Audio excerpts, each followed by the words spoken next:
How's it going, folks? Thought I'd give you a bit of a look at the base of an old grow bed. This is one of the two together here off the side of our system.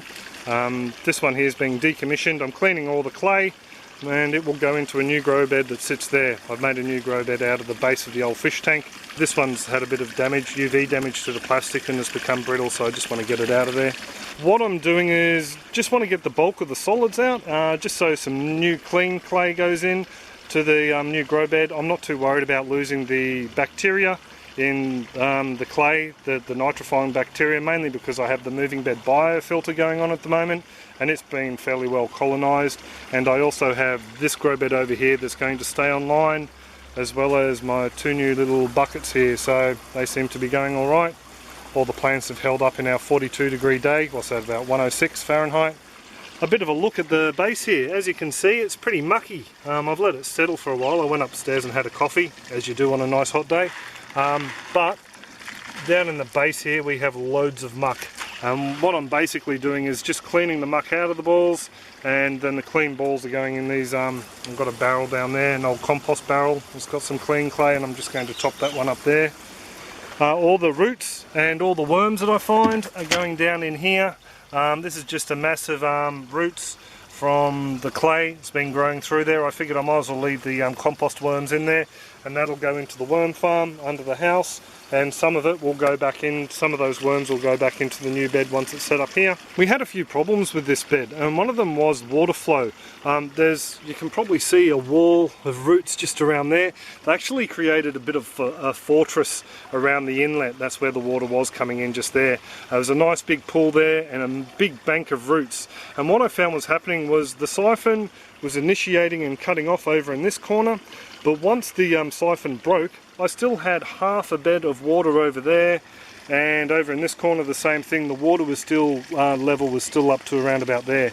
Now, that's not a big issue at the moment because the bed is fairly young. I mean, this stuff down in here, you can't really tell. I'll have a sniff. It smells fine, it's not anaerobic, but if I'd left this grow bed go, I think what would happen is I'd end up with dead spots. Anaerobic activity would start up and end up with a few issues.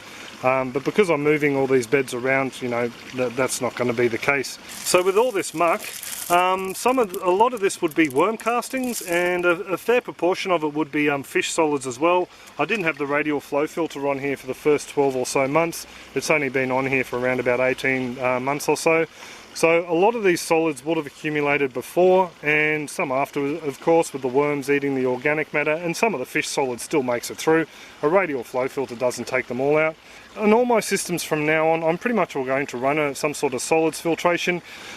Just keeping in mind, a lot of people who do have grow beds made from the rock, a couple of the guys on Backyard Aquaponics, they say they've had their grow beds up for 5 years with the rocks, no filtration whatsoever, and they say they've had no problems. The downfall with this bed, with the flow, I think was really just having the perennial plants like the lavender over there. Just the root mass is pretty astounding. Also over here I had a pepino that took over the bed, an eggplant in there, warrigal greens, tomatoes, just plants with really large root systems, and they pretty much all took over the whole bed, and I think that's what slowed the water flow down.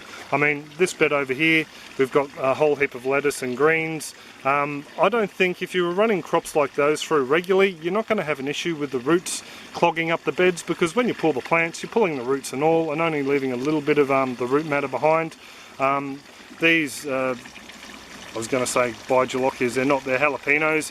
I got a jalapeno in a cloth bag there, and my larger plants I'm pretty much all going to be planting in the root pouches when they all arrive, and have them in the media beds.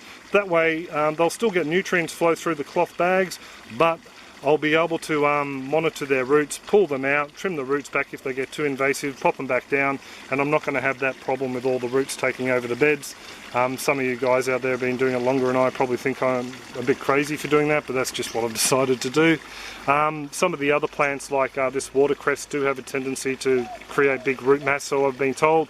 This is my first time at growing it.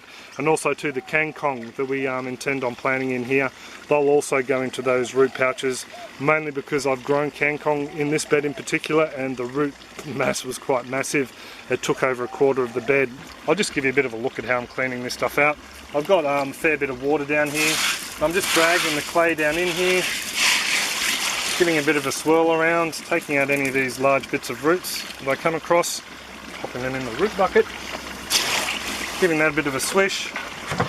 That just gets the bulk of the muck off. Then just using this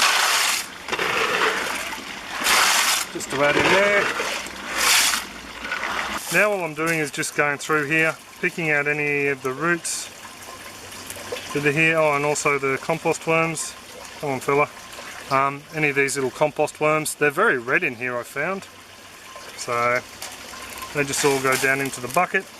This here is just sitting on the lid of one of the old compost buckets I'm storing the clay in. It's got holes in it, so it's just dribbling through into a container. And as you can see, we've got loads of nice mucky fish waste there for all our veggie patches. We have a fair few garden beds out the back here, so it just gets used as plant food. Just go through there, make sure there's no more worms, and give it a blast with the hose. That just gives it a bit of a final clean. And then from there, I'm just adding it into this barrel, so it can be used at a later date. There are little bits of roots still in there that I haven't picked out, but I'm really not too worried about these little bits and pieces because they'll just become food for the worms when they go into the beds again. Just thought I'd show you the demise of the poor lavender here. Actually, it is rather anaerobic under there, rather stinky, so maybe there was a pocket starting to form. Whoa. So that's it for the poor old lavender. Quite a healthy looking root mass on there for a cutting.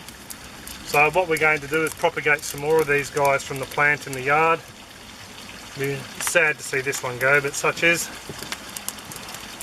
Things change. There'll always be more. See you later, dude. So there you go, there's just a bit of a look at how I'm cleaning out the clay there for the grow beds, and also a bit of a look at how mucky they do get after a couple of years. But like I said before, you don't need to have a radial flow filter or a swirl filter, solids filter in your system. I just decided that, you know, I'd have a crack at it, and it's worked well for us. We collect the solids, use them out on the veggie patch, so I'm more than happy with having them in there.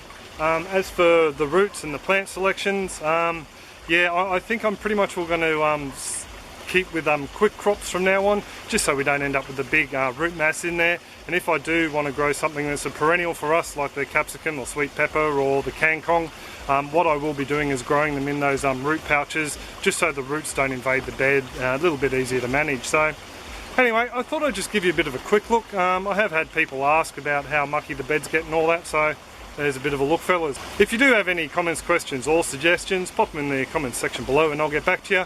And you can check out other vlogs on this setup as it's being built, and hopefully I'll do a bit of a overall vlog next weekend that shows the new bed up and running. So there you go, fellas. Have an absolutely fantastic one, and I'll catch you next week. Cheers.